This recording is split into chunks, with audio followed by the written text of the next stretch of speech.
기도하시겠습니다.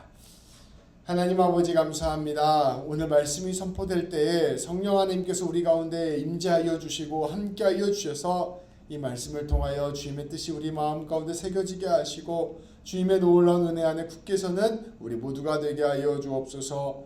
우리 주님 예수님의 이름으로 기도합니다. 아멘. 사사기 말씀을 보면요, 사사기 말씀은 하나님 없이 살아가는 이스라엘 백성들이 얼마나 타락할 수 있는가를 보여주는 말씀입니다. 죄가 처음에 그 작았던 죄가 어떻게 눈덩이처럼 굴려져서 커져가는지 그 죄의 무서움을 우리에게 보여주고 있습니다. 이것들을 통해서 우리가 죄의 길을 걸어가서는 안 되겠다, 하나님을 온전히 붙들고 살아가야겠다, 다시금 결단하게 하는 말씀이 바로 사사기 말씀입니다. 오늘 말씀은 기드온의 자식 때에 일어난 사건들을 우리에게 보여주는 말씀입니다. 이스라엘의 사사라는 게 있는데요, 이 사사는 뭐냐면 이스라엘을 다스리던 지도자들이었습니다. 근데 그 지도자들 중에 기드온이라는 지도자가 있었어요. 근데 우리가 지난주 말씀에서 나누었던 것처럼 기드온의 삶을 보면 굉장히 뒤집어지는 일이 일어난다는 것을 알 수 있습니다. 처음에는 하나님 앞에서 너무나도 겸손한 사람이었어요. 너무나도 하나님 앞에서 신중한 사람이었고 너무나도 하나님께 순종하던 사람이었습니다.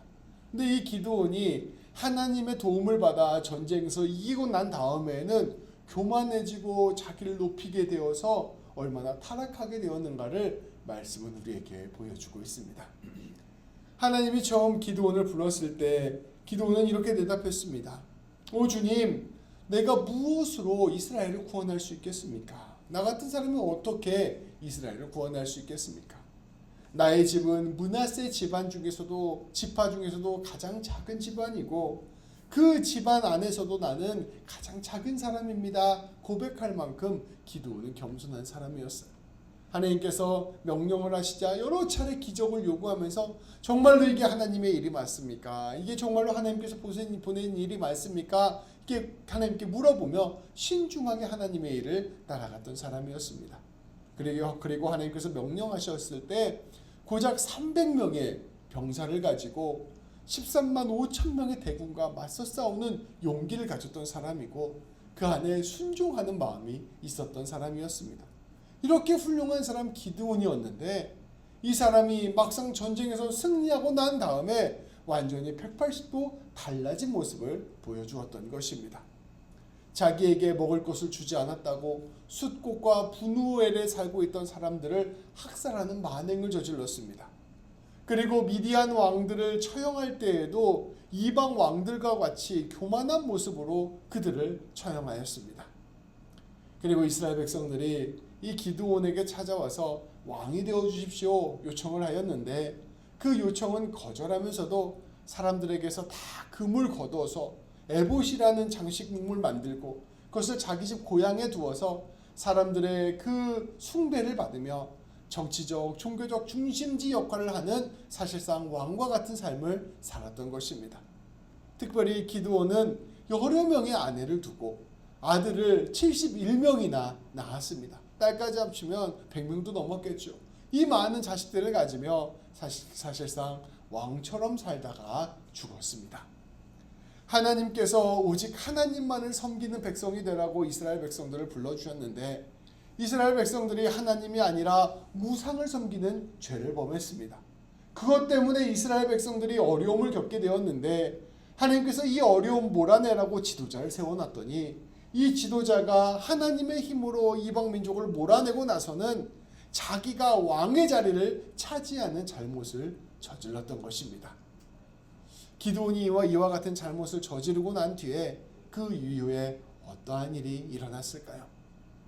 기드온이 사실상 왕과 같은 삶을 살다가 죽고 난 다음에 그 빈자리가 너무나 크게 남았습니다. 이제 아들들이 71명이나 있잖아요. 그러니까 이 아들들 입장에서는 아버지가 갖고 있었던 권력, 아버지가 갖고 있었던 부귀 영화를 차지하고 싶었을 것입니다. 그래서 이 아들들 사이에 난리가 일어납니다. 강력한 권력자가 죽고 난 다음에 그 아들들이 서로 동족 상잔의 전투를 벌이며 서로가 서로를 죽이며 왕권을 차지할 때까지 싸우는 것처럼 똑같이 기드온 집안에도 이러한 일들이 일어났던 것입니다. 그 중에 아비멜렉이라는 아들이 있었습니다. 이 아비멜렉이 아주 이 비참한 일들을 저지르기 시작하였습니다.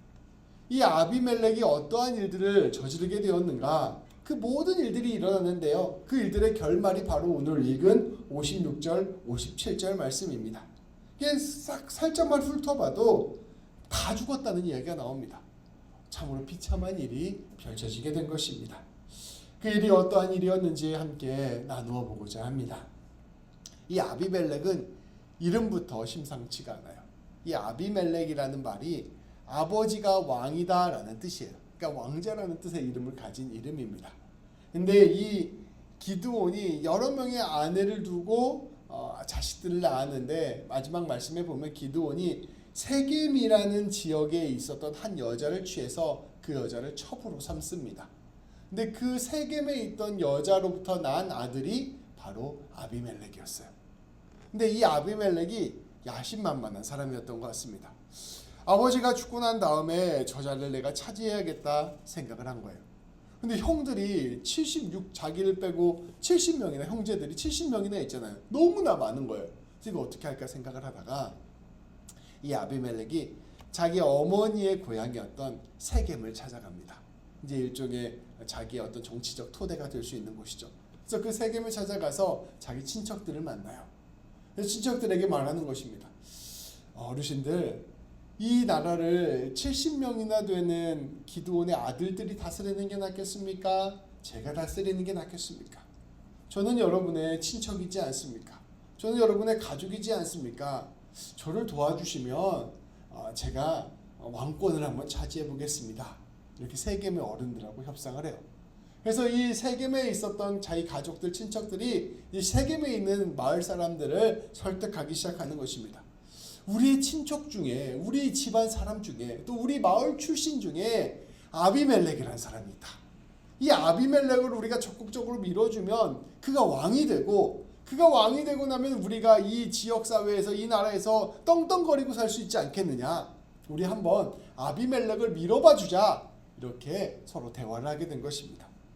그래서 이 사람들이 서로 마음을 합쳐서요, 세겜 사람들이 자기들이 섬기고 있던 신이 있었어요. 심지어 하나님도 아니에요. 바알 브릿이라는 신을 섬기고 있었는데 이 신전에 모아두었던 은 70냥을 받아서 가져와서 이 아비멜렉에게 줍니다. 이제 이 아비멜렉이 이 은 70냥을 가지고 무엇을 했을까요? 동네 불량배들, 깡패들, 쉽게 말하면 조폭들, 갱들을 찾아갑니다. 돈을 주는 거예요. 야, 내가 너희한테 돈을 줄 테니 너희가 나랑 같이 할 일이 있다. 나를 좀 도와줘라. 협상을 합니다. 근데 이 불량배들은 돈을 주니까 당연히 흔쾌히 따르겠다고 하죠. 그래서 그 불량배들과 그 폭력배들을 다 데리고 아버지의 집에 있었던 오브라, 기드온의 집에 있었던 그 오브라로 돌아갑니다. 그리고 그 불량배들을 통해서, 폭력배들을 통해서 형들을 전부 다 잡아다가 돌 위에서 쳐 죽입니다. 그래서 형제 70명이 있었는데요. 막내였던 요담이라는 아이만 도망가고 마지막 69명은 다 살해를 당하게 되는 거예요. 그러면 이제 어떻게 되겠습니까? 사실상 기드온의 아들은 아비멜렉밖에 안 남잖아요. 그래서 아비멜렉이 이제 권력을 차지하게 되는 거예요. 이제 요담은 너무나도 이 상황이 너무나도 억울하고 분노가 치밀어 오를 거 아니에요. 그래서 막 도망을 갑니다. 요담이 도망을 가다가 그리심산이라는 곳에 올라갑니다. 큰 산은 아니고요, 야트만한 언덕 같은 그런 산이에요. 그 산에 올라가서 이제 이스라엘 사람들을 모아놓고 이야기를 합니다. 여러분, 제가 비유를 하나 들겠습니다. 이야기를 잘 들어보시고 여러분이 판단해 주십시오. 이 이야기하는 거예요. 나무들이 있었습니다. 근데 이 나무들이 자기들의 왕을 만들고 싶었어요. 그래서 이 나무들이 기름을 부어서 왕을 삼으려고 열심히 다른 나무들을 찾아다녔습니다. 일종의 비유예요. 첫 번째는 올리브 나무를 찾아갔습니다. 올리브 나무에 가서 이야기합니다. 올리브나무님, 올리브나무님, 우리에게 왕이 되주십시오. 그랬더니 올리브나무가 대답하는 거예요. 나는 하나님을 영광스럽게 하는 올리브유, 올리브 기름을 내는 일 외에는 부름을 받지 않았습니다. 다른 나무들 위에 군림할 수 없습니다. 라고 해서 올리브나무가 왕이 되기를 거절합니다. 그랬더니 나무들이 또 찾아갑니다. 이번에는 무화과 나무를 찾아갑니다. 무화과 나무님, 무화과 나무님, 우리의 왕이 되어 주십시오. 그랬더니 무화과 나무가 또 거절합니다. 저는 맛있고 단 그 무화과를 내는 일 외에는 하나님께 부름을 받지 않았습니다. 저도 왕이 될 수 없습니다. 그랬더니 나무들이 포도나무를 찾아갑니다. 포도나무님, 포도나무님, 우리의 왕이 되어 주십시오. 근데 포도나무가 대답합니다. 저는 맛있는 포도주를 만들어내는 그 포도를 만드는 일 외에는 부름을 받지 않았습니다. 저도 왕이 될 수 없습니다. 그랬더니 가시나무를 찾아가게 됩니다. 근데 가시나무가 이렇게 이야기합니다. 정말로 나를 왕으로 삼고 싶으냐? 그러면 내 그늘 아래로 숨어라. 그렇지 않으면 이 가시덤불에서 불이 나와서 모든 나무들을 다 태워버릴 것이다. 요담이 이런 이야기를 이스라엘 사람들에게 하게 됩니다. 그러니까 올리브나무, 포도나무, 여기 무화과 나무는 다 좋은 나무들이잖아요. 근데 이 좋은 나무들은 다 왕되기를 거절했는데 가장 형편없는 가시나무만이 자기가 왕이 되겠다고 사람들을 협박하는 모습을 보여준다는 것을 비유로 설명한 것입니다. 요담은 이야기하는 거예요. 많은 이스라엘 사람 여러분, 제 얘기를 들어보십시오. 우리 형제들 중에 가장 형편없고 가장 탐욕스럽고 가장 성격이 더러운 저 아비멜렉이 우리 형제들을 다 죽이고 왕의 자리를 차지했습니다. 이렇게 이야기를 한 것입니다. 그 사람들에게 이 억울함을 호소하고 요담은 도망가게 됩니다. 그 이후에 아비멜렉은 어떻게 되었을까요? 마침내 왕권을 쥐게 됩니다. 권세를 쥐게 되니까 이 아비멜렉은 이제 떵떵거리며 자기 권세를 누리게 되는 것이죠. 그때부터 3년 동안 이 아비멜렉은 이스라엘을 다스리기 시작합니다. 그런데 3년이 지나고 난 다음에 일이 발생하게 되는 것이죠.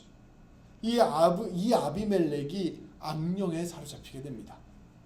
그리고 세겜 사람들도 악령에 사로잡히게 돼요.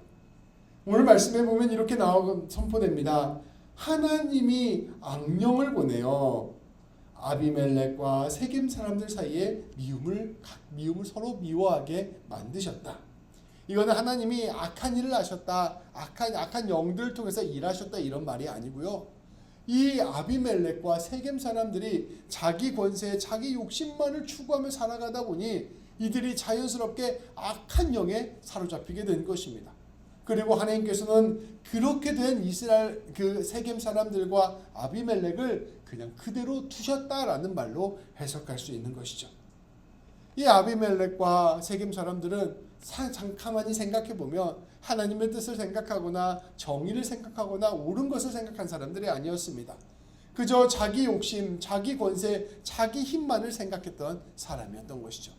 그러니 하늘 아래 두 태양이 어떻게 있을 수 있겠어요? 세겜 사람들은 마음속에 이렇게 생각하는 것입니다. 저 아비멜렉 우리가 돈 줘서 우리가 왕으로 세워줬지, 실질적으로 이 나라에서 가장 높은 사람들은 우리 세겜 사람들이야, 이렇게 생각했을 거예요. 근데 아비멜렉은 이렇게 생각했을 것입니다. 내가 왕이야, 내가 가장 높은 사람이지, 어디 지금 다른 사람들이 내 권위에 도전해, 이런 마음을 가지고 있었을 것입니다. 이런 마음들을 가지고 서로가 서로를 미워하는 마음이 생기게 된 것입니다. 권세만 추구하는 사람, 탐욕만을 추구하는 사람은 인생 가운데 곳곳에 갈등이 생길 수밖에 없다는 것을 말씀은 보여주고 있습니다. 그래서 세겜 사람들이 아비멜렉을 배반합니다. 그래서 이제 아비멜렉한테 대놓고 싸울 수 없으니까 이제 아비멜렉을 괴롭히기 시작하는 거예요. 그래서 산 꼭대기에 이제 자기들 나름대로 군대를 세우고 지나가는 사람들에게 통행세를 받고 지나가는 사람들의 것을 약탈하기 시작합니다. 일종의 아비멜렉에 반항해서 자기 배를 채우는 일들을 시작한 것입니다. 그래서 이 문제가 생기기 시작했을 때 이 하나님 24절 말씀은 이렇게 선포합니다. 24절 말씀을 함께 읽도록 하겠습니다. 하나님은 아비멜렉이 여룹바알의 아들 이름명에게 저지른 포악한 죄가를 이렇게 갚으셨는데 자기 형제들을 죽인 핏값을 아비멜렉에게 그 형제들을 죽이도록 아비멜렉을 도운 세겜 성읍 사람들에게 갚으신 것이다. 이제 서로가 서로를 미워하게 함으로써 하나님께서 아비멜렉의 죄악도 심판하시고 세겜 사람의 죄악도 심판하시게 하는 일들을 시작하셨다 말씀을 전하고 있습니다. 이제 이런 상황 속에서 한 인물이 등장합니다. 이 인물은 가알이라는 인물이에요. 이름이 가알입니다. 근데 이 가알도 야심만만한 사람이었습니다. 근데 보니까 이 세겜 사람하고 아비멜렉하고 사이가 안 좋은 걸 눈치채게 돼요. 그래서 저 세겜 사람들을 내가 좀 부추기면 좀 어떻게 권력을 차지할 수 있겠다 이런 생각을 갖게 됩니다. 그래서 이 가알이 세겜에 들어갑니다. 그 세겜에 들어가서 이제 사람들하고 어울리면서 이제 점점 친해지기 시작하는 것이죠. 그리고 이제 추수를 하고 이제 신전에서 어떤 제사를 드리기 전에 사람들이 모여서 다 같이 잔치를 벌입니다. 근데 다 같이 이제 포도주를 마시고 다 취하게 돼요. 그때 사람들이 취하고 이제 기분이 막 들떠 있을 때 이제 가알이 다시 세겜 사람들을 선동하기 시작하는 겁니다. 아니 우리가 왜 아비멜렉을 섬겨야 됩니까? 아비멜렉 그 사람 우리가 왕 만들어준 건데 지가 뭐라고 저렇게 나댑니까? 왜 우리가 아비멜렉을 섬겨야 됩니까? 우리가 더 나은 사람들 아닙니까? 이렇게 사람들이 선동을 해요. 그러면서 여러분 한번 생각해 보십시오. 지금 이 아비멜렉이 우리 세겜 땅에 스불이라는 관리를 파견해서 우리를 다스리고 있지 않습니까? 근데 옛날에 보시면 그 스불이라는 사람, 심지어 아비멜렉의 아버지였던 기드온이라는 사람도 옛날에 우리 세겜 사람 하모를 섬기던 사람들이었습니다. 옛날에는 다 핫발이었어요. 옛날에는 다 우리 섬기던 사람이었어요. 근데 언제부터 기드온이 왕 행세를 하고 언제부터 아비멜렉이 왕이 됐다고 왕처럼 역할을 하고 그 관리를 통해서 우리를 다스리고 있단 말입니까? 이거 말이 되지 않지 않습니까? 사람들께 선동을 해요. 세겜 사람들의 마음이 막 흔들리죠. 그래서 이 세계 사람들에게 이렇게 얘기합니다. 여러분 이참에 저에게 좀 군대를 모아주십시오. 세겜 사람 여러분들이 병사가 돼서 나를 따라와 주시고 나에게 힘을 몰아주시면 제가 저 아비멜렉 끌어내서 한판 붙겠습니다. 그래서 아비멜렉 몰아내고 우리 세겜 사람들을 위한 새로운 나라를 만들겠습니다. 이렇게 선동을 하게 됩니다. 그 말에 세겜 사람들이 넘어갔을까요? 안 넘어갔을까요? 넘어갑니다. 그래서 이제 우리가 반란을 일으켜야겠다 생각을 하게 되죠. 그런데 이것을 지켜보던 사람이 있었습니다. 바로 아비멜렉이 파견한 관리 스불이었어요. 스불이 딱 보니까 저 가알이라는 사람이 반란을 일으키려고 하네. 저 세겜 사람들이 우리를 지금 왕에게 반역을 일으키려고 하네. 저거 어떻게든 해결해야겠다 생각을 하게 돼요. 즉시 스불이 아비멜렉에게 보고를 합니다. 그래서 이 아비멜렉 왕이시여, 지금 세겜 사람들이 가알의 선동에 의해서 반란을 일으키려고 합니다. 이거 진압하셔야 될 것 같습니다. 라고 이야기합니다. 그러면서 이 스불이 제안을 해요. 그들이 이제 군대를 가지고 나갈 생각인 것 같으니 먼저 왕께서 오셔서 야간에 매복을 하시고 그들을 처리하십시오. 이렇게 이야기를 합니다. 그래서 그 얘기를 듣자마자 바로 아비멜렉이 군대를 모으고 이 세겜을 쳐들어갑니다. 그래서 새벽이 되었을 때 부대를 4개 부대로 나누어 그 세겜 주변에 야간에 매복을 시켜요. 그리고 이제 거기 숨어서 가알 부대가 나올 때까지 기다리는 것입니다. 근데 이제 가알이 이것도 모른 채 그 세겜 사람들을 모아서 군대를 모으고 이 세겜 성읍을 나서요.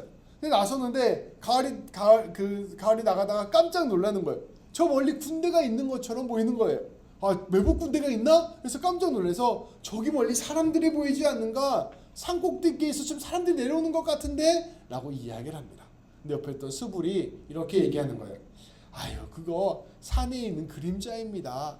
그게 사람처럼 보이는 거예요. 저 사람들은 아니에요. 라고 스불이 옆에서 속이게 됩니다. 그때 다시 가알이 이야기합니다. 저기 높은 지대에서 사람이 또 내려오는 것 같고 또 다른 한쪽에서는 상수리 나무에서 사람이 몰려오고 있는 것 같은데 내가 잘못 보고 있는 건가? 이렇게 이야기를 합니다. 그럴 때 그때 그 스불이라는 사람이 다시금 큰 소리로 외칩니다. 아이고 예전에 당신이 아비멜렉과 맞서서 당대하게 싸울 수 있을 거라고 이야기하지 않았습니까? 내가 왜 아비멜렉을 섬깁니까? 라고 큰 소리 치지 않았습니까? 그 군대가 지금 찾아온 겁니다. 어디 나가서 지금 한번 아비멜렉과 싸워보십시오. 이게 본색을 드러내며 선포를 하게 되죠. 그때 이 아비멜렉의 군사가 이 가알의 군사를 공격해서 습격을 하게 됩니다. 누가 이겼을까요? 가알의 세겜의 군사와 아비멜렉의 군사가 서로 싸웠는데요. 아비멜렉의 군사가 크게 승리하게 됩니다. 그래서 가알은 세겜 사람들을 이끌고 싸웠으나 완전히 패배하게 되고요. 가알은 도망가게 됩니다. 이때 많은 사람들이 죽고 다쳤다고 말씀은 이야기하고 있습니다. 그때 이제 아비멜렉은 전쟁에서 크게 승리하고 일단은 돌아가고 그 수볼은 다시 도시 안으로 들어와서 가알과 그의 친족 모두를 추방하였습니다. 1차적으로 반란이 진압이 된 거죠. 이제 이 적장이 사라지니까 이제 아비멜렉이 다시 복수를 하려고 돌아옵니다. 다음 날이었어요. 이 세겜 사람들이 들판으로 일을 하러 나갔습니다. 이번에는 군대를 3부대를 가지고 데리고 옵니다. 그래서 한 부대는 성문을 봉쇄하고요. 나머지 2부대로 들판에 나가 있던 세겜 사람들을 전부 다 학살해서 죽여버립니다. 그리고 이 3부대를 다시 몰고 와서 이번엔 세겜을 공격해서 들어갑니다. 그래서 세겜의 안에 있는 사람들을 대거 학살을 해요. 그 성읍을 완전히 파괴하고 그 안에 있는 백성들을 죽이고 그 성읍에 소금을 뿌려서 다시는 이 세겜 성읍이 일어나지 못하도록 완전히 짓밟아 버립니다. 세겜에 있었던 지도자들은 막 도망을 치다가 결국은 망대에 숨어 있다가 결국 그 안에 있었던 엘브리 신전 지하 동굴이라는 곳까지 피신을 하게 됩니다. 그러니까 세겜 사람들이 다 죽고요. 이제 마지막 1000명 정도가 지하 동굴에 숨었어요. 근데 이것을 아비멜렉이 알게 됩니다. 어떻게 할까요? 아비멜렉은 근처에 있었던 살몬산에서 나무를 잘라오기 시작합니다. 자기가 직접 가서 나무를 막 캐요. 그러면서 옆에 있던 사람들한테 너희도 뭐하냐? 빨리 다 나무를 캐라. 나무를 다 잘라와서요. 그 나무를 그 피신처 동굴 앞에 쌓아놓고 불을 지릅니다. 그래서 불에 있는 연기랑 그 안에 있는 불들이 그 동굴 안으로 들어갈 거 아니에요. 그래서 그 안에 있었던 1000명을 전부 다 몰살시켜버립니다. 아비멜렉이 아주 잔혹하게 세겜 사람들을 다 죽여버렸던 거예요. 내 왕권에 도전하는 사람, 내 왕권을 방해하는 사람을 용서할 수 없다 선포하고 이 세겜 사람들을 다 죽이게 된 것입니다. 그래서 사실 한 걸음 더 깊이 들어가 보면 세겜 사람들이 이 아비멜렉을 도와줘서 이 기드온의 70명 형제들을 다 죽이고 피비린내 나는 일을 일으켰던 그 탐욕에 대한 대가를 치렀다라고도 볼 수 있게 되는 것이죠. 아비멜렉은 이제 어떻게 했을까요? 또 나에게 반항하는 도시가 없는가 살펴보았더니 그 옆에 데베스 성이라는 곳이 있었습니다. 근데 이 데베스 성도 이참에 내가 다 없애버려야겠다 생각을 해요. 그래서 데베스 성을 공격해서 점령해버립니다. 그런데 이 데베스 성읍에는 아주 높은 망대가 있었어요. 사람들이 너무 이제 아비멜렉이 무섭게 쳐들어오니까 다 데베스 사람들이 망대 위로 피신해 갔습니다. 이번에도 아비멜렉은 그 데베스 사람들을 다 죽이기로 작정을 합니다. 그래서 불을 지르려고요. 나무를 가지고 불을 지르려고 망대 밑에다가 나무를 쌓고 불을 지르려고 합니다. 그때였습니다. 그 망대 위에 있었던 사람이 아비멜렉이 가까이 불을 지르러 오는 것을 보는 거예요. 그래서 맷돌을 준비합니다. 우리나라 한국 맷돌은 이렇게 돌 2개를 놓고 돌리잖아요. 근데 이스라엘 맷돌은 어떻게 생겼냐면요. 이런 판판한 거에다 동그란 돌 같은 걸로 이렇게 미는 겁니다. 그러니까 이 동그란 요만한 돌이 있는데 그 돌을 말하는 거예요. 그 돌을 보고서는 이걸 밑으로 던져버립니다. 근데 그 돌이 그대로 떨어져서 아비멜렉의 머리를 제대로 때려버리죠. 그러니까 아비멜렉이 머리를 맞고 피를 흘리니까 살아날 가능성이 없잖아요. 그 옆에 있던 병사에게 이렇게 얘기합니다. 야, 내가 여자에게 돌 맞아 죽었다는 소문이 퍼지면 얼마나 부끄럽겠느냐. 지금 네가 나를 찔러라. 그래서 그 자리에서 병사를 시켜서 칼로 찌르게 해서 아비멜렉이 그 자리에서 죽게 됩니다. 기세당당했던 왕의 마지막 치고는 너무나도 비참하게 죽는 마지막 모습이 보여지게 되는 것이죠. 결국 상황은 종결이 됩니다. 하나님 앞에서 자기 권세와 자기의 탐욕을 추구하며 살았던 아비멜렉도 세겜 사람들도 모두 죽게 된 것입니다. 예전에 그 요담이라는 사람이, 왕이라는 사람이 아까 그 산 위에서 나무 비유를 했잖아요. 그때 비유를 할 때 이렇게 예언을 하였습니다. 만약 이 세겜 사람과 아비멜렉이 했던 일이 참으로 좋은 일이고 정당한 일이라면 너희가 서로를 기뻐하면서 즐거워해라. 근데 만약에 너희가 부당한 일을 했다면 아비멜렉과 세겜 사람들이 서로를 불살라서 멸망될 것이다 라고 예언을 해요. 근데 그 요담이 했던 그 이야기가 정말로 마지막 때에 다 이루어지는 것을 말씀을 통하여 볼 수가 있습니다. 오늘 말씀을 통하여 우리는 무엇을 살펴볼 수 있을까요? 사람이 자기 권력과 자기 부귀영화를만을 추구해서 높은 자리에 올라가고 많은 것들을 쟁취하면 내가 더 잘 살겠지, 내가 더 복을 받겠지 라고 생각하겠지만, 더 큰 평화가 오겠지 생각하겠지만, 오히려 그러한 하나님이 아닌 다른 것들을 붙들고 나아가는 삶이 얼마나 비참한 결과로 나아오게 되는가, 얼마나 심각한 죄의 결과로 나오게 되는가를 오늘 말씀은 우리에게 이야기하고 있습니다. 오늘 말씀을 살펴보면 하나님의 말씀인데도 불구하고요, 하나님에 관한 이야기가 한 번도 나오지 않는 것을 볼 수 있습니다. 딱 한 번 나와요. 하나님께서 악한 영을 허락하셨다.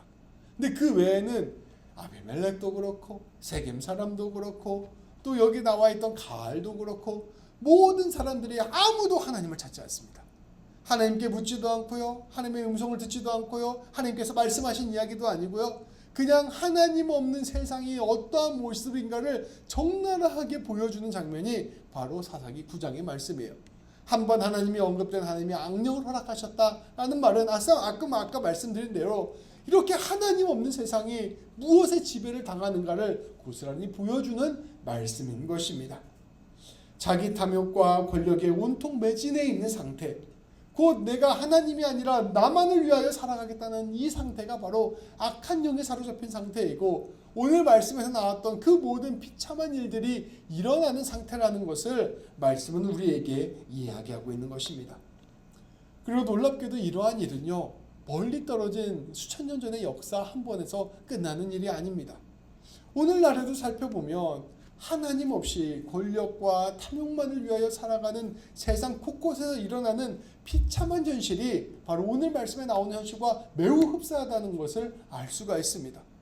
내 권세를 위해서, 내 부귀영화를 위해서 죄 없는 사람을 죽이는 일, 아무런 힘이 없는 사람들을 함부로 죽이는 일들이 온 세상 곳곳에서 지금도 너무나도 많이 일어나고 있습니다. 세상에는 살인이 많고요, 전쟁이 많고요, 숱한 파괴가 지금도 일어나고 있는 것이죠. 속임수가 있고요, 배신이 있고, 그 모든 죄악들이 더욱더 커지는 일들이 지금 이 세상 가운데 일어나고 있다는 것입니다. 그런데 그것뿐만이 아닙니다. 우리의 마음 가운데서도 하나님이 사라지게 되면, 하나님과의 교제가 없게 되면, 하나님의 이름을 부르지 않게 되면, 하나님이 아니라 세상의 탐욕과 세상의 권세만을 생각하고 하나님이 아닌 것들만을 추구하며 살아가게 되면 우리 안에도 오늘 사사기 9장과 같은 일들이 계속해서 일어난다는 것을 말씀은 이야기해주고 있는 것이죠. 우리 마음속에 곳곳에서 그런 마음이 올라옵니다. 나를 높이고 자랑하고 싶어하는 마음, 다른 사람을 무시하고 깔아뭉개고 싶어하는 마음, 내 욕심과 탐욕을 채우고 싶어하는 마음, 어떻게 해서든지 수단과 방법을 가리지 않고 더 많이 갖고 더 많이 누리고 싶은 마음, 무엇보다 내가 하나님의 자리에 앉아서 판단하고 평가하고 싶은 마음, 내가 하나님 되고 싶어하는 마음이 늘 우리 안에서 솟아나는 것입니다. 하나님이 왕이라고 고백하지만 결국 내가 왕이 되고 싶은 마음이 바로 우리의 인생의 본질이라는 것이죠. 그래서 사사기 9장을 보면서 어떻게 사람들이 이렇게 악할 수 있는가 이렇게 생각하는 게 아니라 하나님이 없다면 정말로 사람은 악해질 수 있구나. 그리고 무엇보다 내가 이렇게 악해질 수 있구나. 이렇게 생각하는 것이 바로 오늘 말씀을 읽는 귀한 태도일 것입니다. 근데 성도 여러분, 약간 스포일일 수 있는데요. 사사기 9장은 아무것도 아니에요. 뒤로 갈수록 충격과 공포입니다. 여기까지는 아니 우리 9장까지는 그래도 우리가 예측 가능한 죄예요. 그래 사람이 권력을 추구하고 탐욕을 추구하면 저렇게 사람도 죽이지, 저렇게 전쟁도 일으키지, 학살도 하지, 이렇게 생각할 수, 우리가 예측 가능한 일들이 일어난 거잖아요. 근데 뒤로 가면 갈수록 상상할 수 없는 죄악들이 아주 적나라하게 나와 있습니다. 하나님 없이 내가 하나님의 자리에 올라가려고 하는 그 삶의 태도가 얼마나 우리의 삶을 망가뜨리고 얼마나 이 세상을 망가뜨리는가를 적나라하게 보여주는 것이 바로 성경 말씀인 것이죠. 그렇다면 성도 여러분, 우리가 이러한 죄로부터 멀어지기 위해서 우리에게 꼭 필요한 것은 무엇일까요? 바로 하나님을 바라보는 것입니다. 그리고 하나님과 함께 교제하고 동행하면서 하나님이 주시는 은혜에 충만하게 살아가는 것만이 우리가 이러한 삶으로부터 멀어지게 되는 것이죠. 우리가 진실로 하나님의 형상을 닮아 창조된 사람이다. 그 내 앞에 있는 용석이도, 또 내 앞에 있는 이준수 집사님도 하나님의 형상으로 창조된 존귀한 사람이다. 그리고 우리 하나님께서 우리를 지극히 사랑하시고 우리를 귀하게 여기신다. 이것을 날마다 하나님을 바라보면서 실제로 믿고 바라보고 경험하는 사람이 이러한 함정에 빠지지 않게 된다는 것입니다. 그리고 그 하나님께서 나를 하나님의 형상으로 창조하시고 나를 지극히 사랑하신 하나님께서 내 인생을 가장 귀하고 선한 일로 부르셨다는 걸 깨달은 사람이 그러한 삶을 살지 않게 된다는 거예요. 삶의 의미가 없고 삶의 목적이 없으면 권세를 추구하고 돈을 추구하고 자기 교만을 따라가게 되어 있습니다. 그런데 내가 하나님 앞에서 사랑받는 자고 존귀한 자고 하나님께서 나를 정말로 귀한 일로 부르셨다는 하나님의 비전, 하나님의 부르심을 깨달은 사람은 그러한 헛된 일에 마음이 쓰여지지 않아요. 왜냐하면 정말로 귀하고 정말로 값진 일을 찾았기 때문입니다. 그 일에 매진하고 그 일에 헌신하기 때문에 이러한 사람은 자연스럽게 하나님이 원하시는 가장 귀하고 복된 삶을 살아가게 되는 것입니다. 이 모든 삶 가운데서 날마다 하나님을 바라보면서 날마다 하나님과 교제하면서 하나님과 동행하면서 하나님의 뜻대로 살아가는 하나님으로 가득한 삶을 살아갈 때 우리는 이러한 가장 귀하고 복된 삶을 살 수 있게 된다는 것입니다. 하나님을 우리의 아버지로 고백하는 삶, 하나님을 우리의 목자로 고백하는 삶, 하나님을 우리의 왕으로 고백하는 삶을 살아갈 때, 그리고 그것에 순종하며 살아갈 때 우리는 참된 하나님의 백성으로서의 삶을 살아갈 수 있는 것입니다. 세상에는 두 가지의 길이 있습니다. 우리 중간으로 걸어가는 게 같은 건 없어요. 내가 하나님을 채우고 하나님의 은혜로 내 마음을 채우고 하나님과 교제하고 하나님으로 가득 차게 되면 내 안에 하나님의 선하심과 하나님의 사랑하심과 하나님의 부르심이 가득 채워져서 내 삶은 날마다 생명을 살리고 사람을 살리고 귀하게 누군가를 세워주는 일들이 일어나게 됩니다. 그런데 내가 하나님을 외면하고 하나님 없이 살아가면 내 마음을 텅 비우게 되면 그 빈자리를 채우는 것들이 있습니다. 자연스럽게 시간이 지나면서 탐욕이 그 빈자리를 채우고요. 내 잘못된 자아가 빈자리를 채우고요. 나의 교만함이 내 빈자리를 채우고요. 내 상처와 아픔이 빈자리를 채우고요. 내 안에 하나님이 아닌 다른 것들이 가득 채워져서 우상으로 가득 채워진 삶을 살아가게 됩니다. 그러면 우리도 모르는 사이에 그런 악함으로 말미암아 가장 큰 죄악들을 저지를 수 있는 것이 바로 우리의 현실이라는 것을 우리는 기억해야 하는 것이죠. 우리는 이 온전한 길을 바른 길로 가신 분 한 분을 알고 있습니다. 바로 우리 주님 예수님입니다. 예수님은 날마다 은혜 가운데 살아가셨던 분이십니다. 예수님은 하나님을 아버지라고 고백했습니다. 그리고 작은 들풀, 작은 참새에도 담겨져 있는 하나님의 지극한 사랑과 은혜를 바라볼 줄 아시는 분이셨습니다. 그리고 예수님은 하나님께서 우리의 모든 생명과 인생을 책임진다는 것을 진실로 신뢰했던 분이셨습니다. 그 하나님을 향한 지극한 사랑과 신뢰로 기꺼이 하나님의 부르심에 응답하여 사람을 살리고 생명을 살리는 일에 자신을 내어주시는 삶을 사셨습니다. 예수님께서는 하나님 안에서 삶의 의미를 깨닫고 하나님 안에서 응답하며 사셨던 것입니다. 그래서 예수님의 삶은 오늘 나왔던 아비멜렉과 세겜 사람들과 가알의 삶과는 전혀 다른 정반대의 삶을 사셨던 것입니다. 성도 여러분, 어떠한 삶을 사시겠습니까? 어떠한 길을 걸어가시겠습니까? 아무 생각 없이 자기 권력과 탐욕만을 추구하는 아비멜렉의 삶입니까? 아니면 하나님의 살아계심을 경험하고 하나님으로 가득 채워서 하나님이 원하시는 가장 귀하고 복된 삶을 살아가는, 나도 살리고 남도 살리는 예수님의 삶을 사시겠습니까? 우리 귀한 성도님들이 예수님의 삶을 살기로 결단한다면, 하나님으로 함께 가득 채워지는 삶을 살기로 결단한다면, 그것은 우리의 인생에서 그 무엇과도 바꿀 수 없는 가장 놀라운 선택이 될 것이고 가장 값진 선택이 될 것입니다. 그리고 이제 예수님의 삶으로 살기로 결단했다면 우리가 해야 할 일이 있습니다. 그것은 우리의 삶을 하나님으로 가득 채우는 것입니다. 하나님은 어떤 멀리 있는 어떤 이념이나 어떤 멀리 계시는 우리의 어떤 교리에 갇혀 계시는 분이 아니십니다. 하나님은 살아계시고, 하나님은 지금도 우리와 함께 하시며, 하나님은 지금도 우리에게 말씀하시고, 하나님은 우리 가운데 지금도 충만케 하시며, 늘 하나님은 우리와 교제하기를 원하시는 분이십니다. 우리가 예수님의 삶을 살기로 결단했다면 그 하나님과 교제하는 삶, 하나님과 함께하는 삶에 우리의 마음을 내어드려야 할 것입니다. 어떻게 마음을 내어드릴 수 있을까요? 기도를 하는 것입니다. 주님, 저에게 성령님이 충만할 수 있도록 도와주십시오. 주님, 제가 하나님을 느끼고 알 수 있도록 도와주십시오.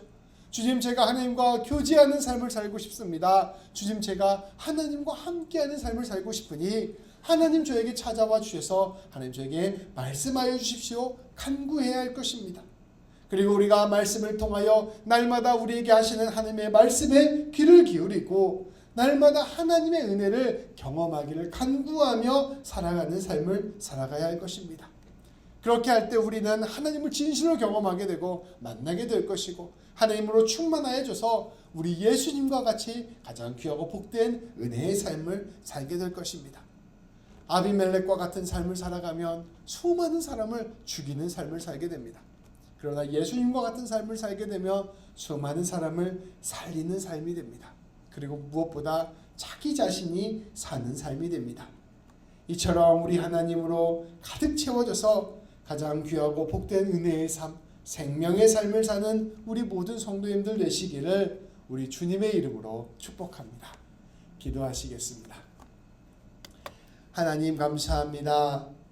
아버지, 하나님, 우리의 인생 가운데 두 가지 길이 있음을 고백합니다. 하나님은 진짜로 하나님을 만나는 길, 하나님으로 채워지는 길, 하나님과 교제하는 길, 하나님의 음성을 듣는 길, 하나님의 말씀 따라 걸어가는 그 사랑의 길임을 고백합니다. 또 다른 하나는 하나님이 아닌 자기 자신만을 생각하는 길, 먹고 사는 문제, 탐욕의 문제, 권력의 문제에만 마음을 쏟다가 그저 그렇게 나 자신만을 위하여 남을 해치는 삶을 살다가 죽는 아비멜렉의 길임을 고백합니다.